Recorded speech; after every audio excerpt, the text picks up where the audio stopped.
তিন ধরনের ঘরে আপনার মেয়েকে বিয়ে দিবেন না, তাহলে কিন্তু আপনার মেয়ে কখনো সুখে থাকতে পারবে না। আপনার মেয়ের জীবনে মুসিবত চলে আসবে, বিপদ চলে আসবে। এটা আমার কথা নয়। হযরতে আলী রাদিয়াল্লাহু তাআলা আনহুর কাছে এক ধনী ব্যক্তি এসে তার মেয়ের সম্পর্কে জিজ্ঞেস করেছে, হে আলী, কোন ঘরে আমার মেয়েকে বিয়ে দিলে আমার মেয়েটা শান্তিতে থাকতে পারবে? হযরত আলী রাদিয়াল্লাহু তাআলা আনহু তখন তাকে সতর্কবার্তা দিয়েছেন এবং বলে দিয়েছেন, এই তিন ধরনের ঘরে তোমার মেয়েকে কখনো বিয়ে দিবে না, তাহলে কিন্তু তোমার মেয়ে কখনো শান্তিতে থাকতে পারবে না। এক নাম্বার হচ্ছে, যেই ঘরের সব সিদ্ধান্ত নারীদের উপরে, অর্থাৎ নারীরা যেটা বলে সেটাই শোনে, ওই ঘরে কখনো আপনার মেয়েকে বিয়ে দিবেন না। যেই ঘরের ভিতরে নারীদের কর্তৃত্ব থাকে, নারীদের সব দায়িত্ব থাকে, সেই ঘরে বিয়ে দিবেন না। কেননা পুরুষদেরকে আল্লাহ পাক রব্বুল আলামিন কর্তৃত্ব দিয়েছেন। যেই ঘরের কর্তৃত্বটা নারীরা নিয়ে নিবে, সব কথা নারীদের কথা অনুযায়ী সেই ঘর চলবে, সেই ঘরের ভিতরে একটু সমস্যা থাকবেই।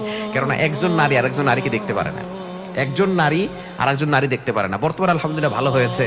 এখন বর্তমানে আবার অনেক জায়গায় এমন হয়েছে, জাহিলি যুগের থেকেও খারাপ হয়ে গেছে। দেখবেন একটা মায়ের যদি প্রথমে একটা মেয়ে সন্তান হয়েছে, তাকেও কিন্তু ভালোবাসে যে আল্লাহ দিছে আলহামদুলিল্লাহ, কিন্তু পরে যদি একটা ছেলে সন্তান হয়, তাহলে দেখবেন মেয়ের থেকে ছেলেটাকে বেশি ভালোবাসে, ছেলেটাকে বেশি বেশি কোলে করে রাখে, ছেলেটাকে সবসময় আদর করে। হ্যাঁ, ছোট ঠিক আছে, কিন্তু তারপরও মেয়েটাকেও তো করতে হবে, ভালোবাসতে হবে। কিন্তু দেখা যাচ্ছে মায়েদের ছেলেদের প্রতি টান বেশি, আর বাবাদের মেয়েদের প্রতি টান বেশি। আবার অনেক সময় কিছু বাবা এমন আছে, মেয়ে বারবার হলে বলে আমার একটা ছেলে লাগবে, তুমি শুধু বারবার মেয়ে জন্ম দিচ্ছ কেন? যেখানে একজন মা তার একটা ছেলে সন্তান এবং একটা মেয়ে সন্তান হলে সেই মাটা ছেলে সন্তানকে বেশি ভালোবাসে, মেয়ে সন্তানকে কম ভালোবাসে। এই মাই যদি এখানে বৈষম্য তৈরি করে, সেই মেয়েটা যখন অন্য ঘরে যাবে, সেই ঘরে কিভাবে সেখানে সম্মান পাবে বলেন? এর জন্য অবশ্যই যেই ঘরের ভিতরে নারীদের কর্তৃত্ব বেশি, নারীরা সব সিদ্ধান্ত নেয়, ওই ঘরে কখনো আপনার মেয়েকে বিয়ে দিবেন না। দ্বিতীয় নাম্বার হচ্ছে, যেই ঘরে নারীদেরকে কোনো সম্মান করা হয় না, নারীদেরকে রেসপেক্ট করা হয় না। কিছু কিছু সংসার এমন রয়েছে, কিছু কিছু পরিবার এমন রয়েছে যেখানে নারীদেরকে কোনো সম্মানই দেওয়া হয় না।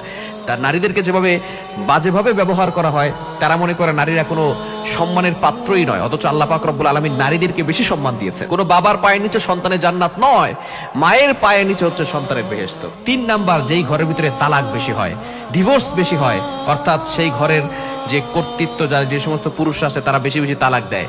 ছেলের ভাই, ছেলের চাচা, ছেলের বাবা এক একজন মহিলাকে বারবার তালাক দেয়। এই ধরনের ছেলের সাথে কখনো, এই ধরনের পরিবারের সাথে কখনো আপনি আত্মীয়তার সম্পর্ক রাখতে যাবেন না। কেননা কোনো ঘটনাক্রমে যে কোনো সময় আপনার মেয়েটাকেও তালাক দিয়ে দিতে পারে। এরকম যদি হয়, তাহলে কিন্তু আপনার মেয়ে কঠিন বিপদে পড়ে যাবে। এজন্য এই তিন ধরনের ঘরের সাথে কখনো আত্মীয়তার সম্পর্ক করতে যাবেন না, তাদের সাথে মেয়েকে বিয়ে দিবেন না, তাহলে কিন্তু আপনার মেয়ে অশান্তির ভিতরে পড়ে যাবে। আল্লাহ পাক রব্বুল আলামিন আমাদের সকলকে এগুলো বুঝে তারপরে চলার তৌফিক দান করেন।